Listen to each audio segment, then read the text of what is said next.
Chapitre 7. Momo s'est couché tout habillé. Il a peur de manquer son rendez-vous avec monsieur Édouard.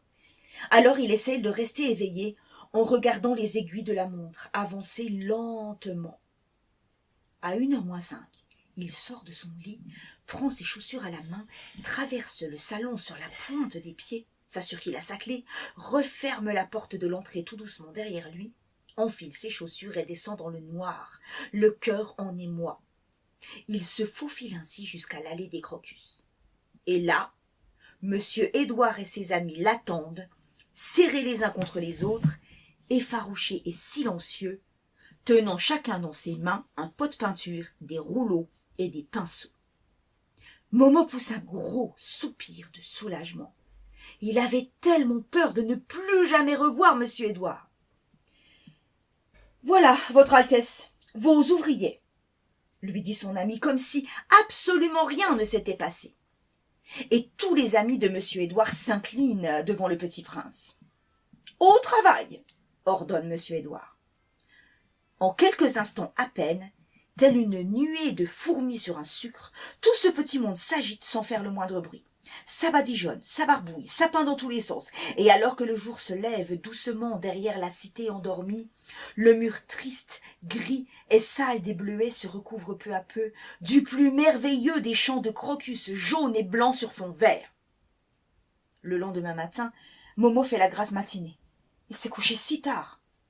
Mais il est réveillé par un brouhaha inhabituel venu de l'extérieur. Momo jette un œil par la fenêtre et voit un attroupement. Il enfile son jogging à la hâte et rejoint la foule en extase devant la façade de l'allée des Crocus. Momo cligne des yeux, tant le mur semble inondé de lumière. Les commentaires vont bon train. « Mais qui a fait ça ?» se demande tout le monde. Momo se tait. Il sait garder un secret. Personne ne saura jamais qui a repeint le mur des Crocus, pense-t-il. Aussitôt, devant cette façade si belle que les résidents des autres bâtiments la jalousent déjà, naît l'envie d'en faire autant dans toute la cité. Et voilà que tous, grands et petits, s'y mettent. On répare, on peint, on rénove, on nettoie, on sème, on plante, et en moins d'un mois, la cité offre un nouveau visage. Et pour fêter la fin des travaux, l'ensemble des habitants des Bleuets organise un grand banquet en plein air où chacun goûte aux spécialités culinaires de son voisin. La rénovation de la cité des Bleuets par les habitants eux-mêmes a fait tant de bruit en ville que le maire en personne s'est déplacé, suivi de toute sa clique et de la presse locale.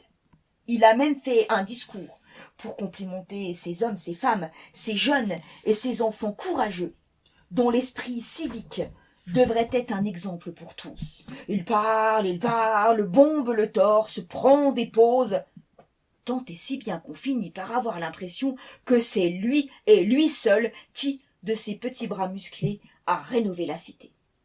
Et tandis que Momo sent la moutarde lui monter au nez, les gens l'écoutent et l'applaudissent. Plus tard, lorsqu'il raconte à monsieur Édouard le déroulement de la cérémonie, il laisse exploser sa colère. « Il faut avoir le triomphe modeste, votre Altesse. Sachez que la gloire est éphémère et que la grandeur se mesure à la simplicité. Laissez-le donc pérorer ce monsieur, nul n'est dupe. » Momo, grâce au petit prince, sait ce que « éphémère » veut dire.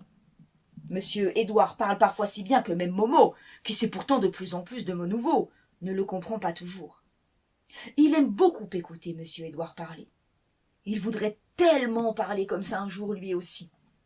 Mais sans doute que ce n'est pas possible, se dit-il. Pourtant, depuis qu'il connaît monsieur Édouard, plein de choses qui lui paraissaient impossibles sont devenues tout à fait possibles. Monsieur Édouard dit souvent qu'impossible n'est pas français. Et si c'est monsieur Édouard qui le dit, c'est donc que c'est vrai. Alors qui sait, peut-être que Momo parlera comme ça lui aussi un jour, aussi bien que Romain Gary dans le livre La vie devant soi, avec plein de mots qui disent exactement ce qu'ils veulent dire. Soit s'est trompé en disant que ce n'était pas un livre facile. C'est ce qu'il lui explique un mercredi. Car Momo ne manque plus jamais le passage du bibliobus et de Souade. Et Souade rit de toutes ses petites dents blanches en écoutant les explications et les commentaires de Momo sur ses lectures. Elle l'appelle son petit poète du mercredi. Et Momo se dit que le voilà non seulement prince, non seulement héros de roman, mais poète par-dessus le marché. Peut-être que M. Édouard, c'est un magicien. Il pense aussi que c'est très agréable d'être différent dans les yeux de l'autre. Que le renard avait raison en disant que l'on ne voit bien qu'avec le cœur, parce que l'essentiel est invisible pour les yeux. Parce que jamais les yeux de personne ne verront que lui, Momo, est prince et poète, mais que seuls les cœurs de Souade et de M. Édouard l'ont vu. Depuis quelques jours, Momo a un gros chagrin. Ça fait une semaine entière qu'il n'a pas revu M. Édouard. Il l'a attendu en vain, à la butte, mais il n'est pas venu. Souade voit bien que Momo n'est pas dans son assiette ce mercredi-là. Ils sont devenus très amis, tous les deux, et Momo est sûre que même si c'est une fille, elle peut garder un secret. Alors il lui parle de M. Édouard et de l'asile de Vioque, comme dit son frère Ahmed, où il est enfermé. Mais Souade sourit et lui explique. La résidence des Bellefeuilles n'est pas un asile de Vioque, c'est une maison de retraite pour les personnes âgées. Ce n'est ni un hôpital, ni un asile. Les personnes âgées sont souvent malades, et il arrive que leur famille ne puisse plus s'en occuper. Alors, elle les met dans des maisons de retraite avec d'autres personnes de leur âge, et des médecins et des infirmières, pour veiller sur leur santé. « C'est pas juste !»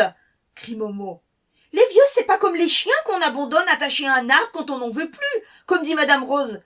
Et même que chaque année, il y a des milliers de chiens qui meurent, privés d'affection.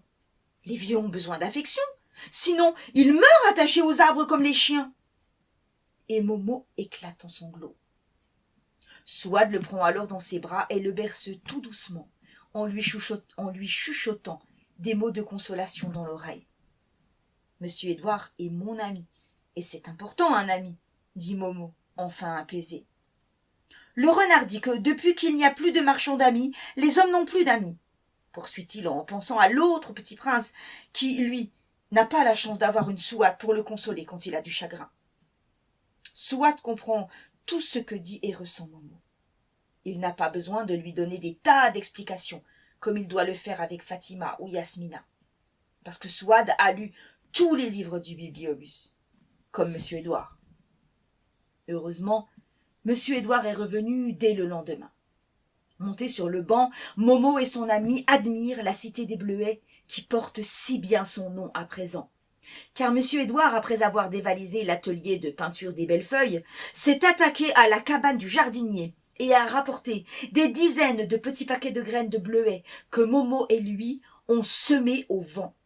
Et les bleuets ont émergé de partout, ajoutant aux couleurs de la cité des milliers de petites taches bleues. M. Édouard, qui sait tant de choses, a révélé à Momo la légende du bleuet. On dit que c'est Allah qui a créé le bleuet, pour qu'il étouffe le champ d'un homme riche et puissant qu'il tenait à punir pour son avarice. Vous voyez, Votre Altesse, vous êtes le légitime petit prince des Bleuets. C'est Allah lui-même qui vous en a fait don. À présent que Momo sait que les Bleuets sont un don d'Allah, il ne peut s'empêcher de ressentir un délicieux pincement au cœur chaque fois que son regard se pose sur les fleurettes. Momo n'ose pas poser à son ami les questions qui lui torturent l'esprit. Il craint de le vexer ou de lui faire de la peine. Monsieur Édouard n'en parle jamais, mais ses escapades sont de plus en plus espacées. Lorsqu'il n'est pas au rendez-vous, Momo a pris l'habitude de rôder autour de la résidence des Bellefeuilles, espérant l'apercevoir dans l'immense parc où se promènent les pensionnaires. Mais il finit par se faire repérer, et le gardien le chasse dès qu'il l'aperçoit. Chaque fois que M. Édouard réapparaît, il fait comme s'il s'était quitté la veille. Ils reprennent alors leur lecture et leur grande discussion.